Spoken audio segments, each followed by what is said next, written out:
Hello everyone.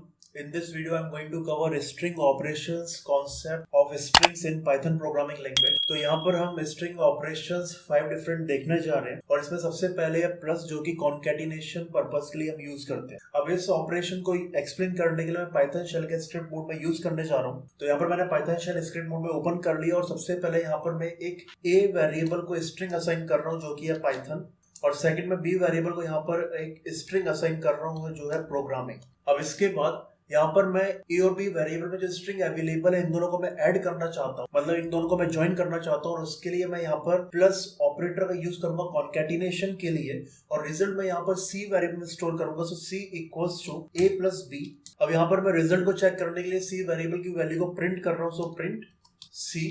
तो यहाँ पर ये हमारा स्मॉल प्रोग्राम कंप्लीट हो रहा है। अब यहाँ पर मैं इसको सेव कर रहा हूँ एग्जीक्यूट करने के लिए। सो कंट्रोल प्लस एस और स्ट्रिंग ऑपरेशंस सेव। तो यहाँ पर हमारा प्रोग्राम सेव हो चुका है। अब इस प्रोग्राम को मैं यहाँ पर एग्जीक्यूट कर रहा हूँ। सो कंट्रोल प्लस F5, और यहाँ पर देख सकते हैं कि जैसे मैंने सी वेरिएबल की वैल्यू को प्रोग्राम में प्रिंट किया है और सी वेरिएबल मैंने ए और बी वेरिएबल की जो स्ट्रिंग उनको कॉन्कैटिनेशन किया, इस वजह से हमें यहाँ पर पाइथन प्रोग्रामिंग मिल रहा है। तो ये यहाँ पर फर्स्ट है कि हम प्लस ऑपरेटर का यूज करके दो स्ट्रिंग को कंबाइन या फिर कॉन्कैटिनेट कर सकते। अब यहाँ पर नेक्स्ट ऑपरेशन दिया गया है एस्ट्रिक रिपीटेशन। तो यहाँ पर ये जैसे मैं C को 2 into C कर रहा हूँ, तो इस वजह से पाइथन प्रोग्रामिंग जो स्ट्रिंग C वेरिएबल में अवेलेबल है इसका प्रिंट 2 टाइम्स होगा 2 into की वजह से। तो यहाँ पर अब इसको शो करने के लिए मैंने इस प्रोग्राम में चेंज कर दिया। इस चेंजेस को मैं सेव कर रहा हूँ। So control plus S, now control plus F5, और देख सकते हैं जैसे 2 into C मैंने किया तो यहाँ पे पाइथन प्रोग्रामिंग जो टेक्स्ट है वो हमें 2 टाइम्स मिल रहा है। या फिर हम कह सकते हैं कि C वेरिएबल जो स्ट्रिंग अवेलेबल है वो हमें यहाँ पर 2 टाइम्स आउटपुट स्क्रीन पर मिल रही है। इसके बाद नेक्स्ट यहाँ पर ऑपरेशन है इन का हम यूज करते हैं स्ट्रिंग में सब स्ट्रिंग को फाइंड करने के लिए, और अगर स्ट्रिंग में सब स्ट्रिंग अवेलेबल होती है तो यहाँ पर हमें रिजल्ट ट्रू मिलता है, अदरवाइज रिजल्ट हमें फॉल्स मिलता है। तो इसको शो करने के लिए मैं सेम प्रोग्राम का यूज कर रहा हूँ। तो यहाँ पर जैसे हम देख सकते हैं कि इस सी वेरिएबल में पाइथन प्रोग्रामिंग स्ट्रिंग अवेलेबल है, और मैं चेक करना चाहता हूँ कि सी वेरिएबल में जो पाइथन प्रोग्रामिंग स्ट्रिंग अवेलेबल है उसमें THO टेक्स्ट या फिर सब स्ट्रिंग अवेलेबल है या नहीं। तो यहाँ पर मैं मेंशन कर रहा हूँ THO सब string available in Python programming. तो यहाँ पर मैं इन ऑपरेशन का यूज करके चेक करूंगा कि THO जो टेक्स्ट है या सब स्ट्रिंग है वो पाइथन प्रोग्रामिंग स्ट्रिंग में अवेलेबल है या नहीं, और इसके लिए मैं यहाँ पर इफ कंडीशनल स्टेटमेंट का यूज कर रहा हूँ। सो इफ THO इन सी में यहाँ पर इसलिए मेंशन कर रहा हूँ क्योंकि पाइथन प्रोग्रामिंग जो स्ट्रिंग है वो सी वेरिएबल में अवेलेबल है, और इसके बाद अगर यहाँ पे हमें ट्रू मिलता है तो हम यहाँ पे मैसेज देंगे प्रिंट सब स्ट्रिंग इज अवेलेबल।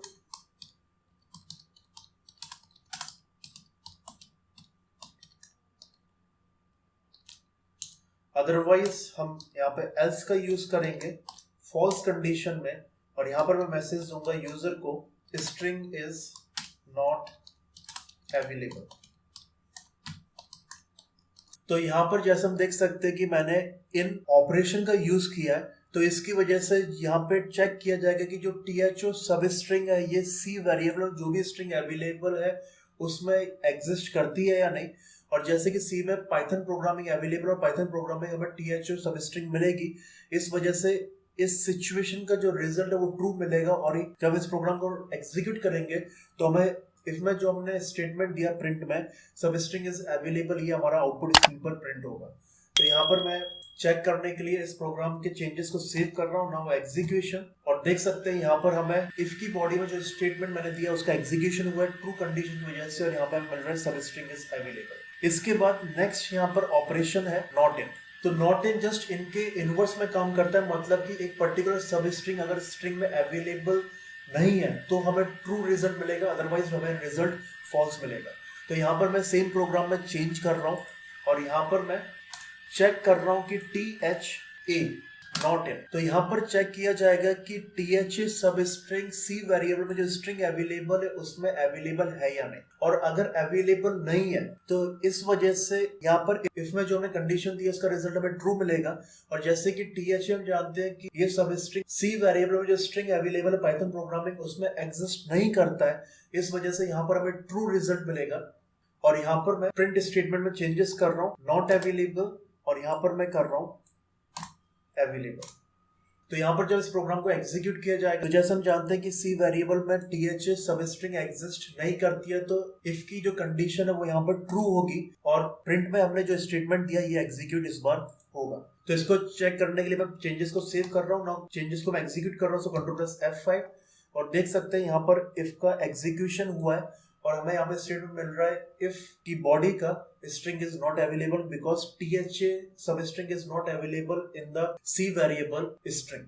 अब यहाँ पर नेक्स्ट ऑपरेशन है slice n:m। तो जब भी हम एक पर्टिकुलर स्ट्रिंग का एक स्पेसिफिक पार्ट प्रिंट करना चाहते हैं तो उसके लिए हमें स्लाइस ऑपरेशन का यूज करना होता है, और यहाँ पर हमें स्क्वायर ब्रैकेट में इंडेक्स या सबस्क्रिप्ट मेंशन करना पड़ता है। सपोज यहाँ पर जो a वेरिएबल है उसमें जो स्ट्रिंग अवेलेबल है पाइथन, इसका सिर्फ मैं yth सब स्ट्रिंग को प्रिंट करना चाहता हूं, तो ये यहाँ पर पॉसिबल है, हम स्लाइस का यूज इस पर्पस के लिए कर सकते हैं। तो यहाँ पर मैं प्रिंट फंक्शन का यूज कर रहा हूँ और ये जो स्ट्रिंग है ये a वेरिएबल में अवेलेबल है और यहाँ पर मैं स्लाइस मेंशन कर रहा हूँ, और जैसे कि मैं yth प्रिंट करना चाहता हूँ और y का जो इंडेक्स है वो यहाँ पर 1 है कोलोन, और h का जो इंडेक्स है वो यहाँ पर 3 है, लेकिन हमें एक एक्स्ट्रा देना होगा, तो यहाँ पे मैं 4 मेंशन कर रहा हूँ और ब्रैकेट। तो इस स्टेटमेंट की वजह से a वेरिएबल जो स्ट्रिंग अवेलेबल है उसमें 1 इंडेक्स से लेके 3 इंडेक्स तक जो सभी एलिमेंट्स है वो यहाँ पर आउटपुट स्क्रीन में प्रिंट हो जाएंगे, और इसकी वजह से यहाँ पर हमें आउटपुट स्क्रीन में मिलेगा yth। और यहाँ पर इसको चेक करने के लिए मैं प्रोग्राम के चेंजेस को मैं सेव कर रहा हूँ और यहाँ पर मैं इस प्रोग्राम को एग्जीक्यूट करने जा रहा हूँ, सो Ctrl+F5, और देख सकते हैं हमें यहाँ पर 3 कैरेक्टर्स a वेरिएबल के स्ट्रिंग के मिल रहे हैं। तो यहाँ पर इस वीडियो में हमने देखा पाइथन प्रोग्रामिंग लैंग्वेज में स्ट्रिंग से रिलेटेड जो ऑपरेशंस अवेलेबल है उनको हम कैसे यूज कर सकते हैं अपने स्पेसिफिक टास्क में। तो ये पाइथन प्रोग्रामिंग लैंग्वेज का स्ट्रिंग ऑपरेशंस कॉन्सेप्ट वहीं पर एंड हो रहा है। नेक्स्ट कॉन्सेप्ट में नेक्स्ट वीडियो में कवर करूंगा, तो इस वीडियो को मैं यहाँ पर एंड करने जा रहा हूँ।